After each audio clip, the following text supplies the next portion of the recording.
Hi, this is Graphically Alex coming at you with all things fat related. If that's something that interests you, please subscribe. I'd love to have you. We are back for another episode of How Awful the Holidays Are When You're Fat. No, I'm just kidding.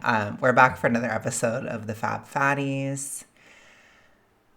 I just want to tell you guys that I have been feeling better. So I've reached a point now where I'm about 300 calories up from my lowest in the deficit. And this week I felt better. Like I feel like happier actually, and like just genuinely a better sense of well-being, I guess you could say.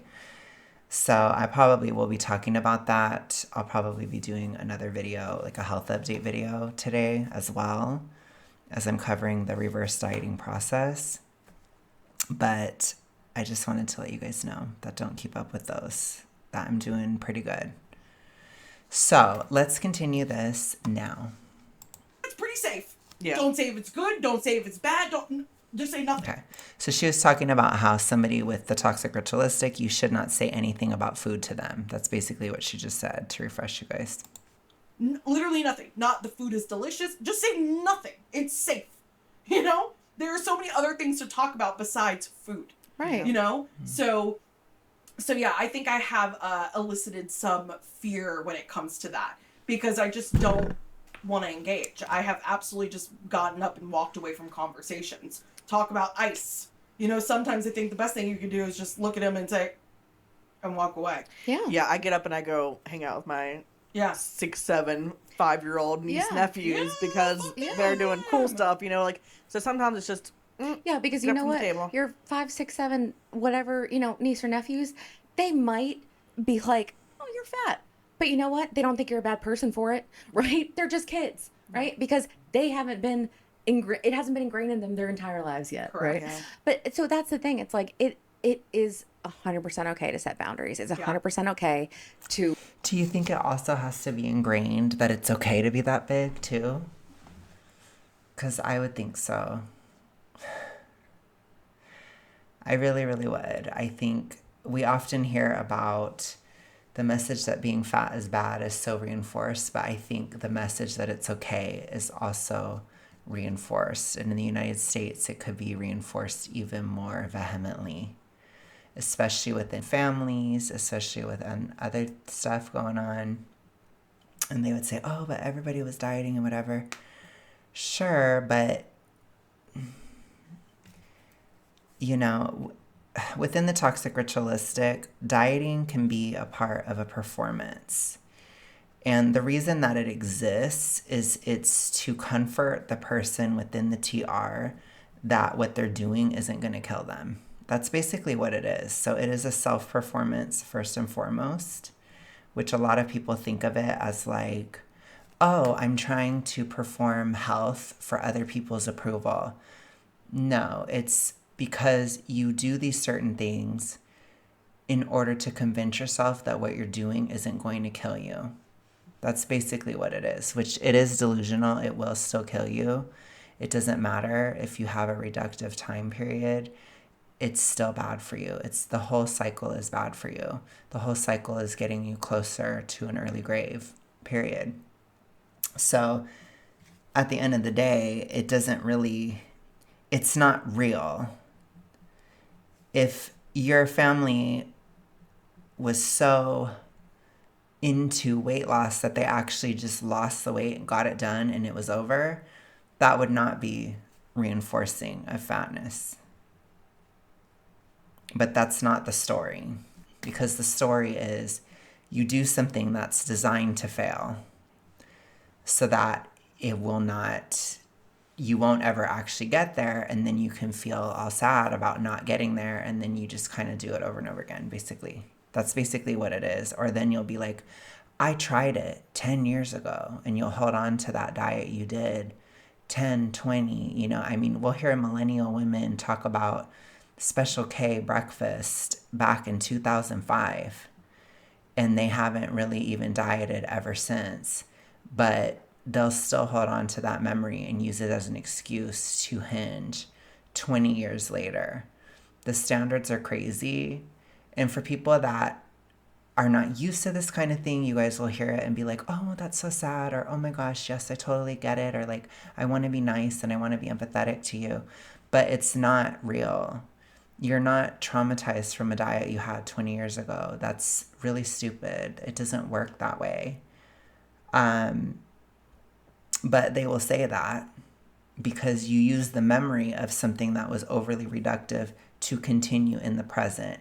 Now, remember, a lot of what I'm talking about, it's from a severe perspective. So there are shades of gray. There are lesser versions of this. These 3 girls, they're very severe. Very, very, I would even say deadly severe. Okay, they have massive health issues going on due to their health, due to their weight and all this stuff. There's a lot of stuff going on. So when we talk about these women and when we're talking about, like when we're reacting to them, keep in mind that everything I'm saying, it's from a very, very severe, toxically ritualistic perspective. It is an extreme case. It's not it's not even a common case. Like commonly, it's a lot less extreme. But when you're super morbidly obese, it is an extreme case, or it is relatively severe. You have to be real about that too, and people don't want to. So it requires a lot more gaslighting, a lot. You know, I think that this whole podcast in and of itself is designed to reinforce what the girls are doing, both in each other and within themselves. Tell people to mind their own goddamn business. Yes, and let's not forget the easiest boundary to set of all. If someone's commenting on your plate, you waited all year to enjoy this meal.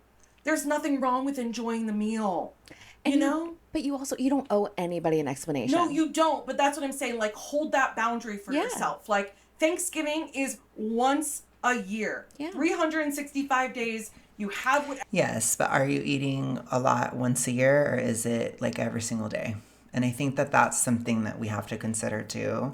Even between Hinge episodes, people that have this issue, they're still overeating on basically every day. So overeating and hinging are not the same thing, which those often get conflated, especially by people with reductive issues.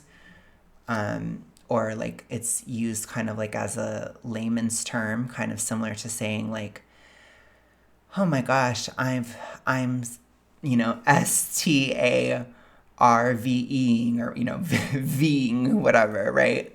People say that kind of colloquially or like in a slang term, and it's not real. So they'll say I'm hinging, and it's like a fake term. But when we're talking about what it actually is, it's eating a very large amount of calories very quickly, usually due to anxiety or for some weird reason. Like, I always mention Honey Bison's video where she talked about nostalgia. That could fuel a hinge. It's something weird. It has nothing to do with physical hunger. People will say it does, but they're lying. And you can lie to yourself too. And people are really uncomfortable with that when I talk about this issue, because we are really not equipped in the United States to handle like self-deception. It is something that is not ever considered or talked about or anything really at all. I think the only time that people talk about it in America is if somebody's like closeted. But yeah, I mean, so for my gays and such, you guys can kind of understand that has struggled with the closet. You can understand the level of self-deception involved with how much you're eating or why you're eating. But for your average straight person in America, I don't think it's talked about very much. It's very much like, well, if you tell me that how I feel isn't real, then you're gaslighting me, or you're a narcissist or whatever.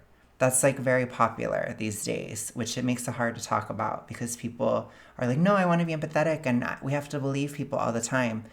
Yes, but when it comes to this issue, remember that a person's size is evidence. A person's behaviors in front of you is evidence. It's not just about what they say. because people lie in this problem, and they're even lying to themselves. It's not always just like people are doing it to be malicious. It is literally like a coping mechanism. So people will literally lie to themselves. Well, I'm so hungry. You're not hungry. You're anxious. You have anxiety.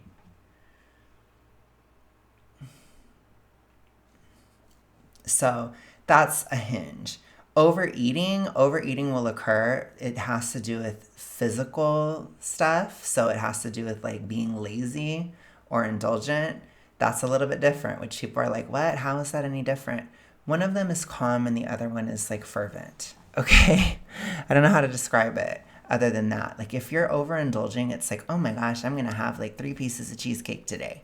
Right? Then you sit down and you eat them and it's like, oh my gosh, that was so good. Ugh. And then you just kind of watch the TV and you're just like, okay, whatever. That's overeating. Okay? If it's like, oh my gosh, it's Christmas and I want to eat tons of candy today, that's overeating. Oh my gosh, I'm so full, but you stop when you're really full. That's overeating. Or it's, I'm a 5'2" woman and it's totally normal for me to eat 3,500 calories a day. That's overeating, especially if it's spread out throughout the day. Obviously, that is way overeating. But again, it's overeating, that's the difference. So overeating is something that can feel more passive. Hinging is more active and it has a ritual behind it. There's usually secrecy. There's usually you have a set steps that you do. It's all this stuff. It's different. But overeating is just like, it's what you would assume a typical fat person is doing, which it's like they're not counting their calories. They're just kind of eating a lot and they're just kind of feeling it in the moment or whatever. But if you're not like getting sick, or if you're not like doing it out of some emotional trigger or like an anxiety trigger, then it's not necessarily hinging. It could just be overeating. Another reason, there are some physical reasons people will overeat, which is like if you're hungry. So like people that have, like women that have PCOS, or if you're hypothyroid, it can make you hungrier. It doesn't always make everybody hungrier, but it can. So it depends on the person. And some people, hypo can make you less hungry. And again, you'll see hypo within, the reductive side too. So obviously it doesn't affect everybody in the way that you want to eat more, but it does affect some people where it makes you hungrier. And then obviously if you have blood sugar issues, that will make you hungrier as well. And typically with hypo, you're very tired. So a lot of times people will overeat because they're trying to get energy. So they'll have like stimulating foods like sugar, for example, or they'll have like starch.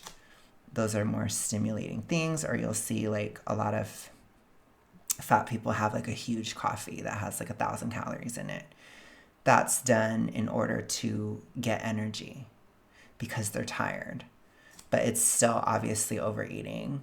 But you see how it's a different motivation or a different mechanism. There's no like, I want to feel like I did as I was a kid, or I miss somebody who has passed away, so I want to do this, or something bad happened to me today, or I'm scared, or I got in a fender bender today and I'm stressed out about my insurance cost. Oh, I have to hinge now. Or, oh my gosh, I don't know if I'm going to make my rent, so I have to hinge. That one gets me. That one is like so nonsensical and so stupid, but it is common to have that.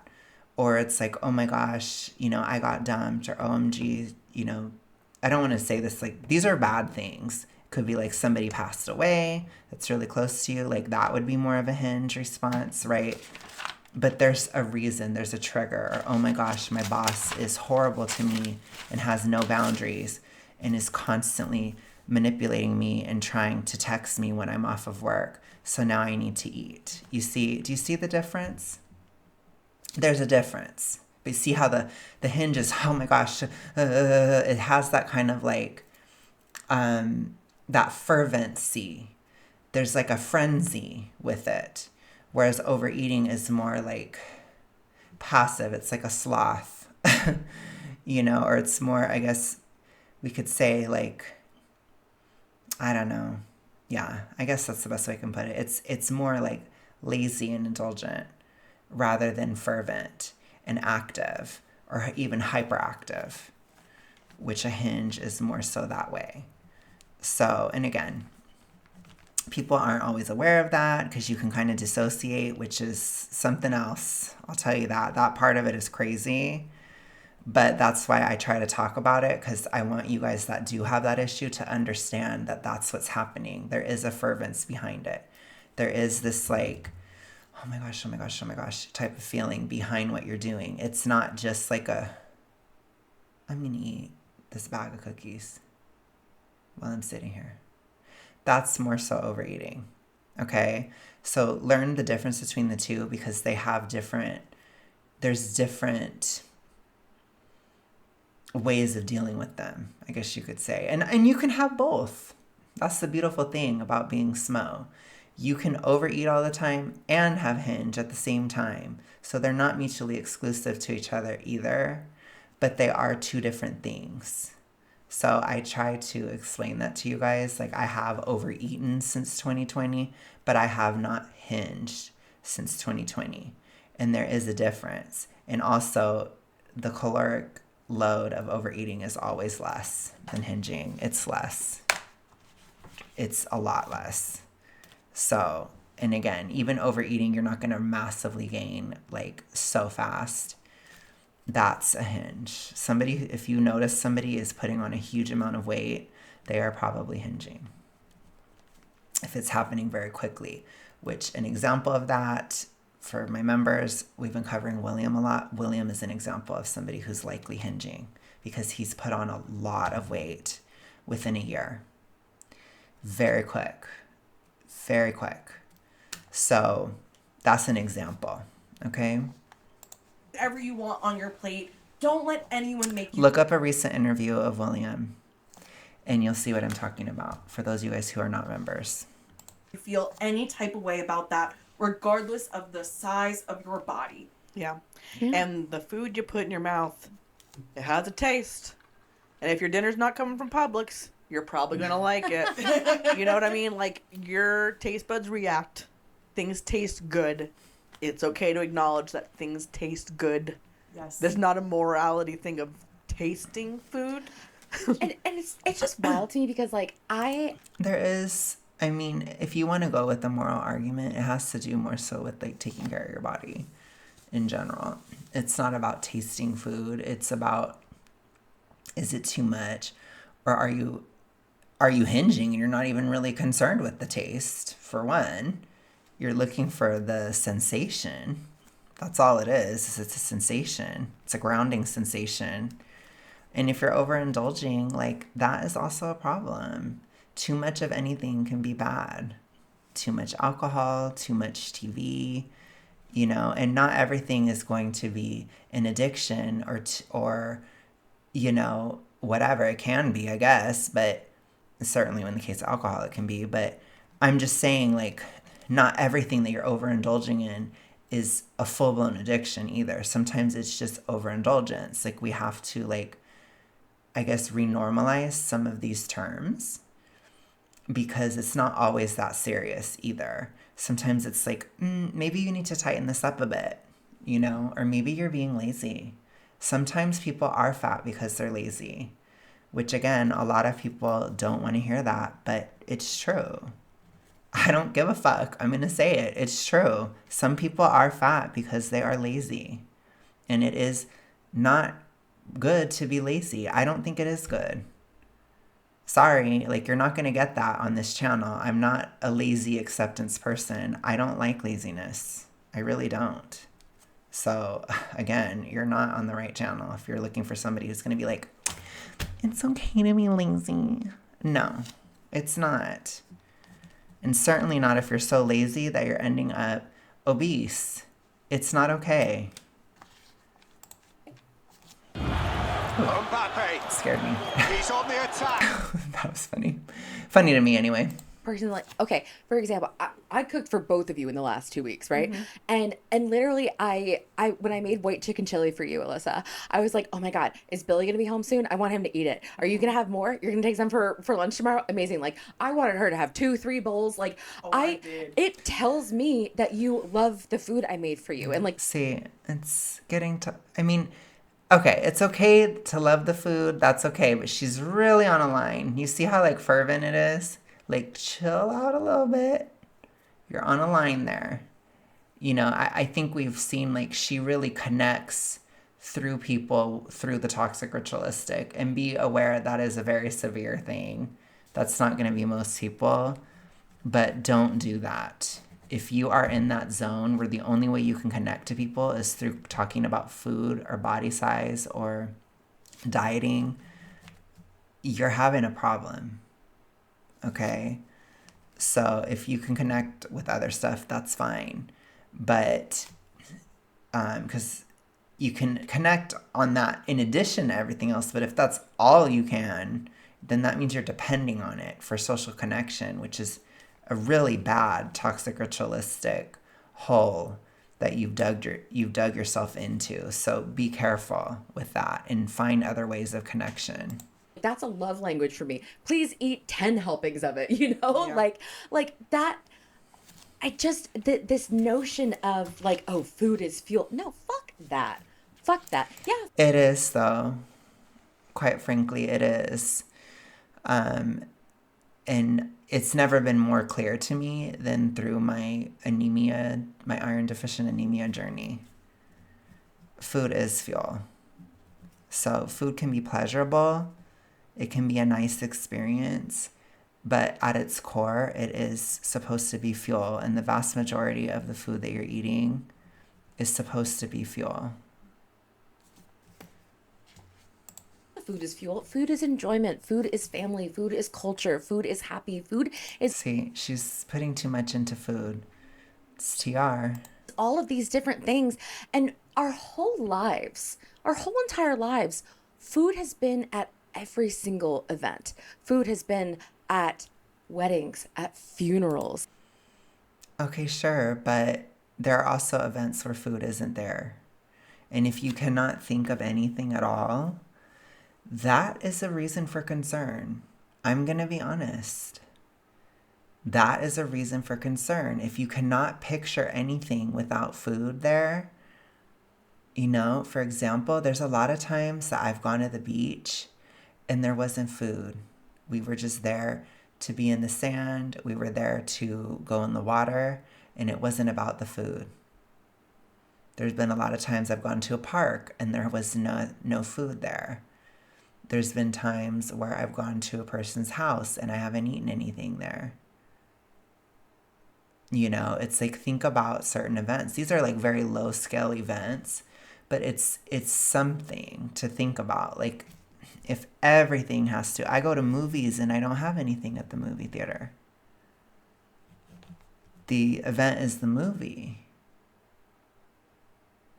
You see, you need to divorce that a bit. Again, she's getting too much emotionally from food. It is her grounding. It is her coping mechanism. In the sense, again, all of it is, even hating your body can be a coping mechanism. It's like, oh, I don't like this thing that happened to me that I can't control. I'm just going to look in the mirror and think about how much I can't stand how I look. And people don't think about it, but it's like, think about it. What happened before you went into the mirror? There was probably something that happened. So I'm just saying, people only think about it in terms of the food, but remember, all three of them are involved. So whether that's reduction, looking in the mirror, or hinging, or food in general, it's all a part of it. It's an obsession. At baby showers, at bridal showers, at Thanksgiving, at Christmas. And then it's like, I'm supposed to feel bad about food when it's been at every... You're not supposed to feel bad. You're not supposed to feel that good either, though. You're supposed to just feel normal about it, which I know that can be really hard to understand when you're in the TR, but it is there for you. If you foster that, you can reach a point of normality. You know how nice it's been for me? I bought some candy canes and I've been counting still because I'm doing my reverse diet. And I had those candy canes, and typically I would eat them so fast. And this year it's like I ate them over the course of like 3 or 4 days. And I shared them with my, like I shared one with my grandma today. You know, stuff like that. It's like, it's just so normal. It becomes so normal. And it's like I'm having some, after I'm done filming tonight, I'm going to have 2 cups of apple cider, non-alcoholic. Just so you know, non-alcoholic. Still got to be a little bit diet culture up in here. But I'm going to warm it up, and then I'm going to have it warm next to the heater under the blanket on the couch, and I might watch some Netflix or something. That's really nice and it's indulgent, but it's not overindulgent. So where I will agree with them is there's nothing wrong with indulgence. There's something wrong with overindulgence. There's a balance that needs to be struck. And that normality in that balance is possible, but it can take years. And I'm going to be honest about that. Depending on how severe it is, it can take a long time. But it's refreshing. Even when I had that candy corn, it lasted me like over a week, you know, and I never felt sick from it. When I was eating it, I would eat like a few bags, and then I'd be like, ugh, okay, I'm grossed out now. And then I'd stop. And then I'd have more the next day when I craved it again or when I wanted it, you know? It's like, and I just counted it and it was not a big deal. But you can reach that point of normality. So it's not that food is bad, but it's also not that food is supernaturally good either. Food is just nice. Think of it as nice until it isn't, until you're too full or you get sick of it and then you're grossed out, you know? But even still, like, sometimes you have to eat a little bit. Like when I go up in my calories again tomorrow, if I'm full, I'm still going to go up that 100 calories because I'm trying to get my metabolism stimulated and get things back up. So I still need to do that. So it can work that way too. That's why I'm such a fan of counting, because it can work either way you need to go. And it keeps you more grounded. So that's why I'm a proponent of that. But I'm just saying, it's normal. You want to get there. And you can. It's just going to take some time. Single celebratory or sad, yeah. you know, whatever, every milestone, it has been there as part of every single significant event in our lives. And I'm supposed to feel bad about it? No thanks. Yeah, I remember, this is a story that hopefully isn't triggering, but when I went to, when I was younger, I looked into getting weight loss surgery. I had gone through the process before and almost had weight loss surgery when I was younger, and then I obviously did it a couple years ago. And the first time I went, they had me see a psychologist because they do psych screenings. And like the second question she asked me was, do you enjoy food? And when my answer was yes, she acted like I was not psychologically okay. Oh my God. And I think about that moment so much. I think if we were to survey. Yeah, I think it's fine to enjoy it. But, like, I'm going to enjoy that cider. I absolutely am. But there is a reasonable limit. And I think that that's where people get lost on that. Like, they don't understand that. 100 people off the street of all ages, sizes, whatever. How many would say yes? I think all. Yeah. Except for someone who maybe had an eating disorder, Yeah. and has fear and shame wrapped around food. I think you'd actually get a lot of no's. Really? Yeah, I think there's shame in that. Yeah. Well, I think too, like, even if you're hinging, you're not really enjoying it. It doesn't feel good. You feel like a sense of a rush. It can feel like a rush, but then the second it's over, then you feel like crap and you feel really sick. And then then you get really tired. And then you have to go to the bathroom a lot. And it messes up your digestion. Like, you have to go number 2 a lot, and it's not pleasant. And there's just a lot of stuff that happens when you do that. It's like really rough. And again, I can't even get into all the details, but sometimes, you could have stuff coming out of both ends. I mean, I'm going to be real about it. So somebody who's hinging, they are not at all enjoying food either. Okay? That's not enjoyment. It's not. Not at all. Again, maybe being overindulgent and lazy, yeah, that person could be enjoying it, sure. But again, how lazy are we being and how overindulgent are we being for how long? Is it, I'm on a vacation, so I'm having a moment? Is it, it's Christmas Day, so I'm having a moment? Or is it, I'm doing it every single day? There's a difference, okay? That's a big difference. I think there's shame in admitting that you enjoy food. Yeah. I think regardless of your size, I think that's like a thing. Well, certainly I felt shame thinking that I was wrong, quote unquote, not mentally stable because Yes. I enjoyed food. Yeah. Mm-hmm. For that to be like a marker of like, oh. Yeah. And It's most definitely not. yeah, and that moment just always stood with me because I think about the lady who did it, who's probably my age now. Mm-hmm. I was in like 24, 25 when this happened. Probably around my age now, mid-30s, in that office. And I'm like, this is a question you ask people. Go ahead. The thing is that you have to be careful when it comes to that surgery, because if somebody is prone to hinge, it's really bad. So it's similar with Ozempic too. It's really, really bad for you to do something like that. It's bad for you anyways, but it's even worse, and it can be more immediately dangerous. So that's why they're probably asking stuff like that.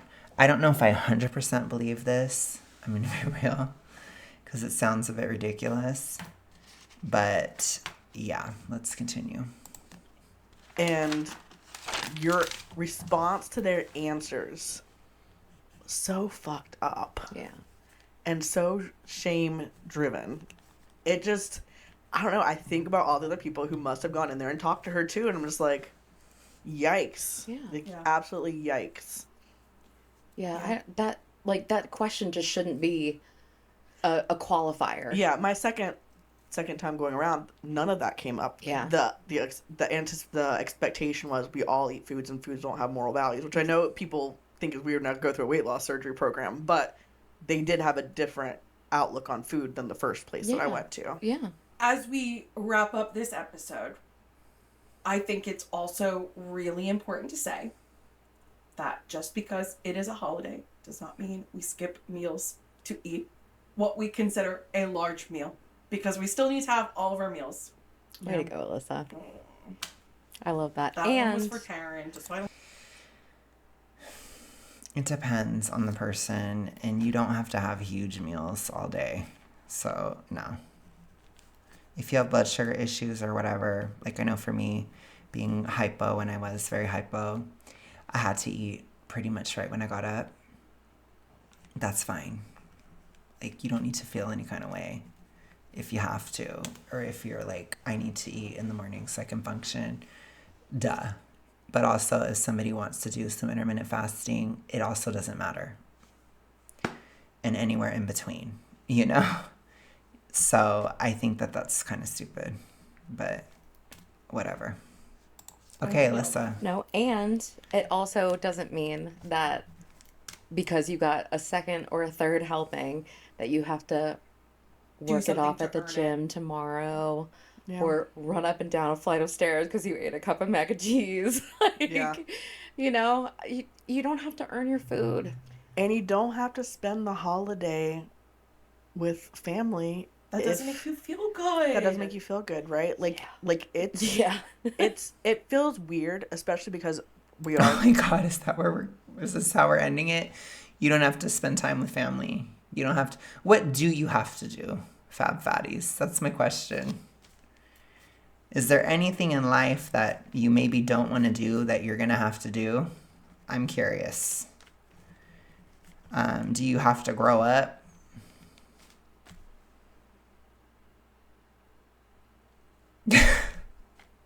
Maybe not, right?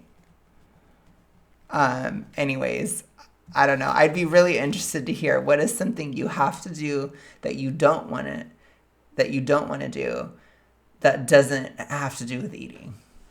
So something that isn't eating. What else do you have to do that you don't want to do? I'd be so curious to hear what they have to say about that.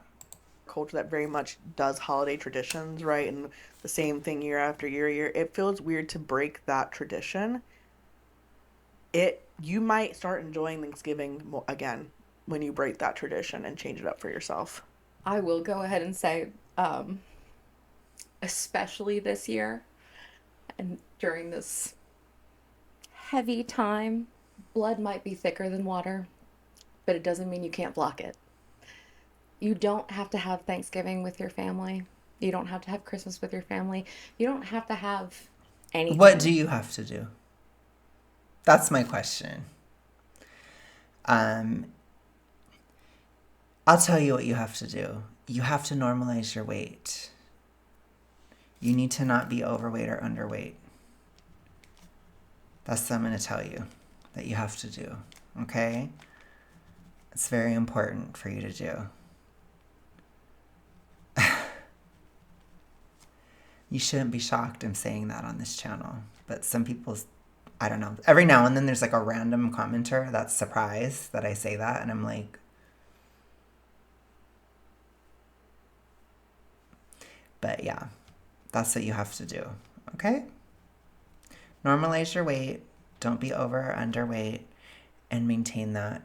That's what you have to do. With people who don't make you feel good, people who vote against your rights.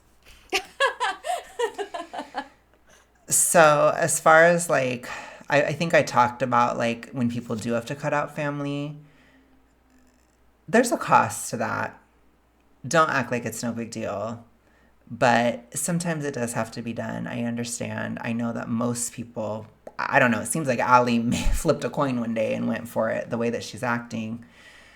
Which is bizarre to me, but I think if you came to the decision and it was very hard and whatever, I can understand that, but obviously you don't want to do that all the time with everybody, and you certainly don't want food to be the reason. I mean,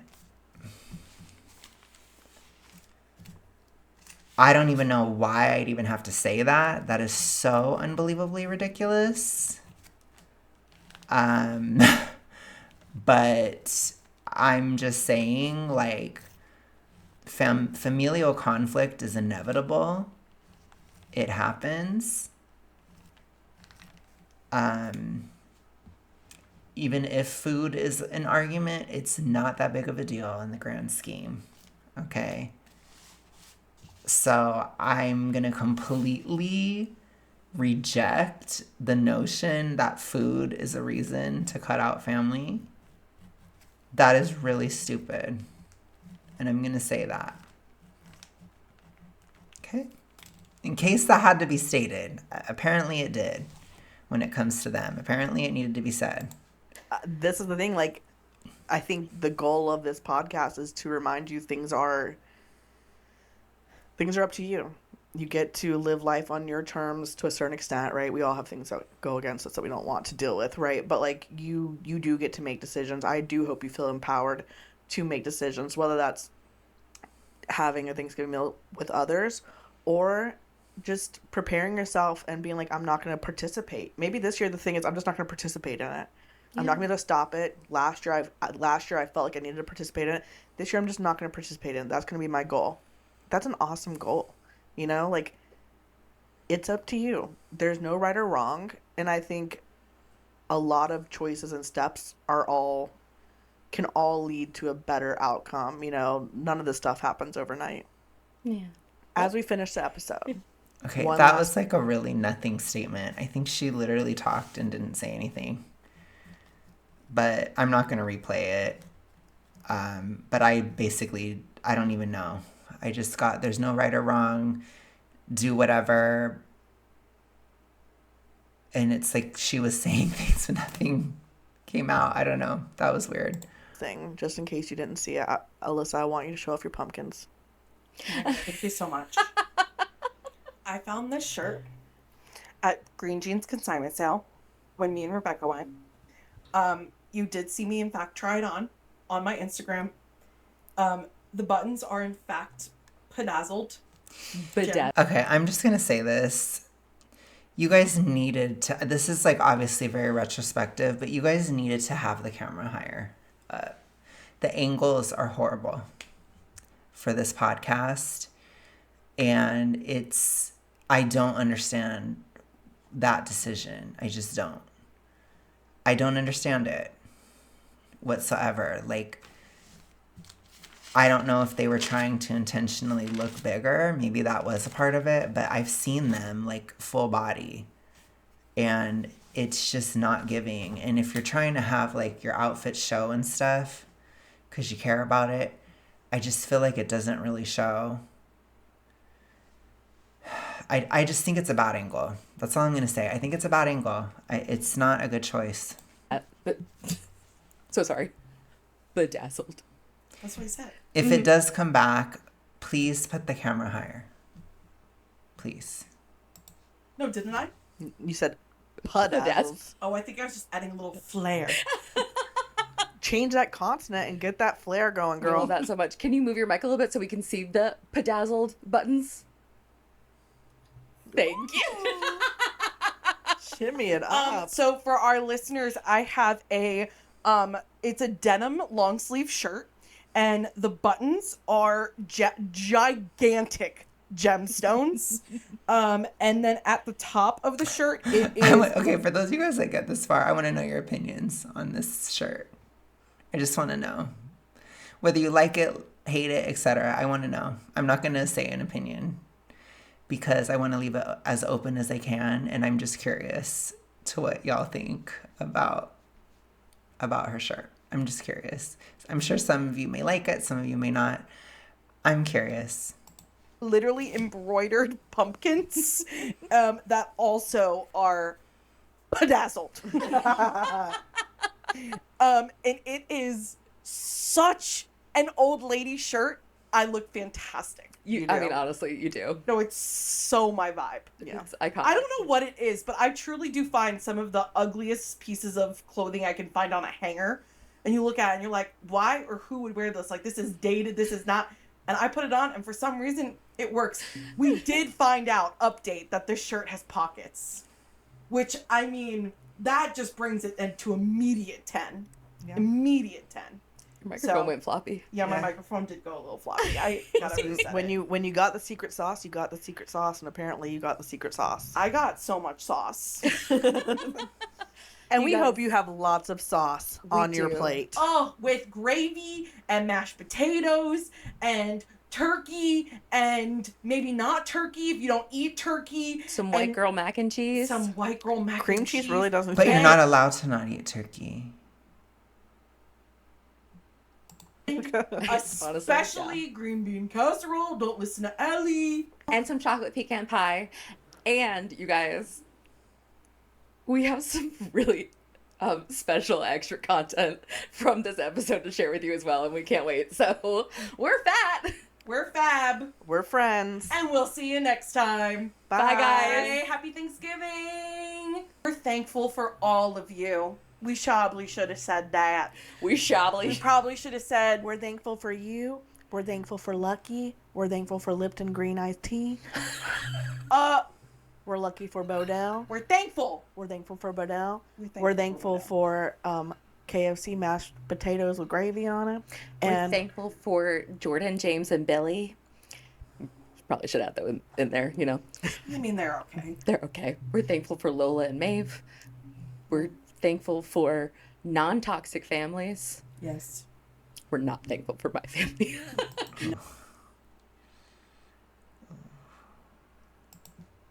Oops.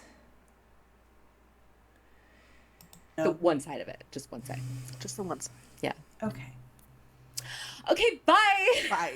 At a Gosh. Okay. Yikes. All right, you guys. So I guess we'll be moving on to another podcast soon. If you guys have any suggestions, please leave them in the comments. I do like to do a podcast every Thursday, so I'll be looking for one. So let me know. And other than that, I hope you guys enjoyed this. I hope you guys do have a nice, Thanksgiving here in the States. My mom is already on it where she's like trying to plan and stuff, and I'm like, I can't even think about it, but we do have some stuff which I might show some of it to members or something. I'm thinking about it, but yeah, I'm gonna have my cider soon. I think I'm gonna film for members first though, so we're gonna cover some more of William today because he's too difficult to cover for all you guys because he talks too deeply about about Pennywise. So I have to really do that for members, but I've been enjoying that and you guys have too over there. So I will talk to you guys later. Have a good one. Peace.